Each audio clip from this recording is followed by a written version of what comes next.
ইন্নাস সালাতা তানহা আনিল ফাহশাই ওয়াল মুনকার।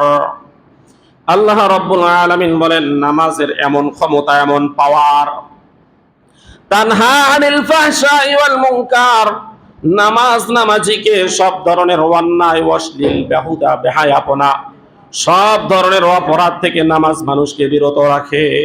সুবহানাল্লাহ বলেন। নামাজ মানুষকে সব অপরাধ থেকে বিরত রাখে, গুনাহ থেকে বিরত রাখে। এজন্য নামাজ পড়ুন। গুনাহ ছাড়তে পারি না, নামাজ শুরু করেন, দেখবেন আস্তে আস্তে গুনাহ আপনার থেকে চলে যাবে। আপনি গুনাহকে ছাড়বেন কি? গুনাহ আপনার আমার থেকে দূরে সরে যাবে।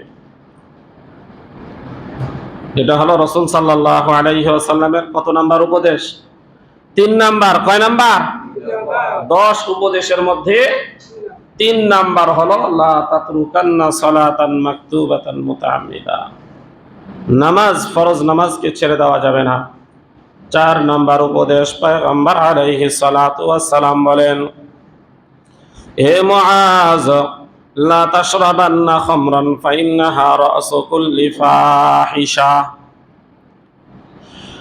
4 নম্বরে পয়গম্বর বলেন, লা তাশরাবান্না খামরান, খবরদার হে মুআজ, মদ পান করবা না, দুনিয়াতে শরাব পান করবা না। কেন? ক্ষতি কি? পয়গম্বর বলেন, ফাইন্নাহা রাসু কুল্লি ফাহিশা, এই মদ হলো সমস্ত গুনাহের মূল। মদ হলো কি? সমস্ত গুনাহের মূল। মদ খেলে মাথা আর ঠিক থাকে না, এজন্য যে কোনো গুনাহ তার দ্বারা সম্ভব হয়ে যায়। বড় বড় অপরাধ মদ পানকারীদের জন্য সম্ভব হয়ে যায়। মদ পান করলে কে বউ আর কে মা, কে সন্তান আর কে স্ত্রী, এটা পার্থক্য করার জ্ঞান তার ভিতরে থাকে না। এজন্য রাসূল বলেন, ফাইন্নাহা রাসু কুল্লি ফাহিশা, এই মদ হলো দুনিয়ার পচা গান্দা, মদ হলো সমস্ত গুনাহের মূল। এখান থেকে বিরত থাকতে হবে। মদের তো সরাসরি এখন দুনিয়াতে সবখানে নেশাদ্রব্য মানুষের ঘরে ঘরে পৌঁছে দেওয়া হয়েছে।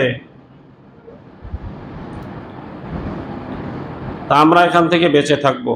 একদিন যদি কেউ শরাব পান করে, হাদিসের মধ্যে আসছে, কতদিন? একবার যদি কেউ শরাব পান করে, তার 40 দিন পর্যন্ত কোনো ইবাদতেই কবুল হয় না। না কোনো ফরজ ইবাদত, না কোনো নফল ইবাদত, কোনো ইবাদতেই আল্লাহ তাআলা কবুল করেন না। কতদিন পর্যন্ত? 40 দিন। খবরদার, মসজিদে নামাজ পড়ে বাইরে গিয়ে ইয়াবা খাওয়া যাবে না, মসজিদ থেকে বের হয়ে বাইরে গিয়ে নেশাদ্রব্য খাওয়া যাবে